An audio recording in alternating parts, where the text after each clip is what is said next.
If you ask me to choose between a fast food hamburger or let's say a home-cooked pot roast dinner with all the trimmings, it would not take me much time to decide.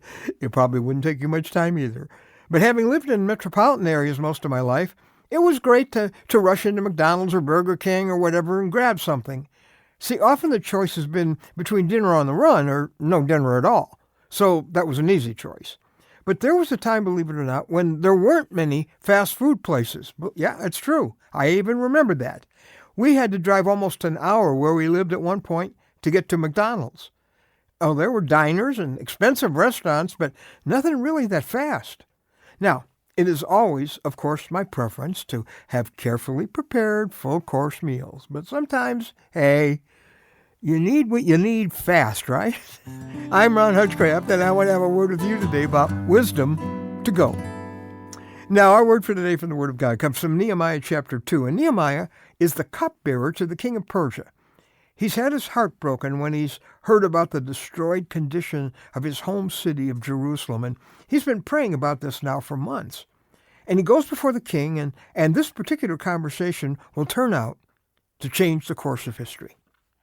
He says, I took the wine and gave it to the king. I had not been sad in his presence before. So the king asked me, why does your face look so sad when you are not ill?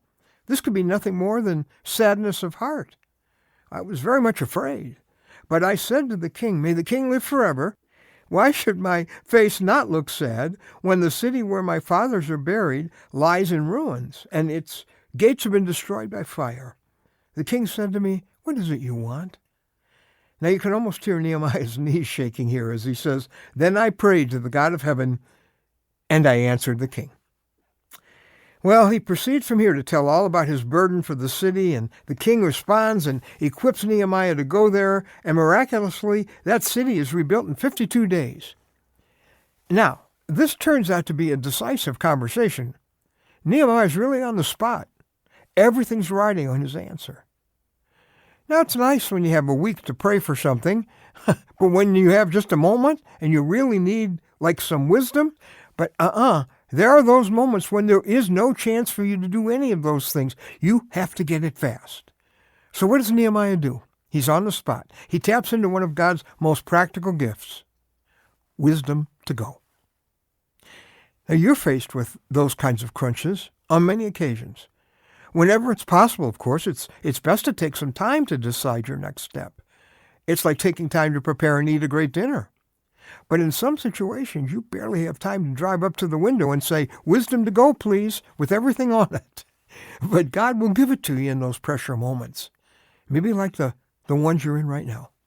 He promises in James 1:5, if you ask for wisdom when you lack it, he will give it to us liberally. Notice the kind of lifestyle, though, that gets us to that instant insight. Nehemiah gets it because he's already a prayed-up person. He's been praying for 4 months about this situation. He's bathed it in prayer. He's surrendered the situation to the Lord. Back to Nehemiah chapter 1, verse 11, he says, I am your servant talking to the Lord. Give your servant success today. Lord, it's all up to you. Now comes that sudden moment of truth when the king says, what is it you want? And Nehemiah fires off a help to heaven. Now your wisdom crunch may come in a moment of needing to know how to handle a situation with your child, or a situation at work, or how to respond to fast-breaking developments, or maybe an unexpected call. The good news is you can get the discernment you need to answer in God's will. Now, pray through the major arenas, the major relationships of your day. Bathe your life in prayer. And then pause before you answer to be sure that your line to heaven is open. And then fire off that prayer in your heart and pick up your wisdom to go.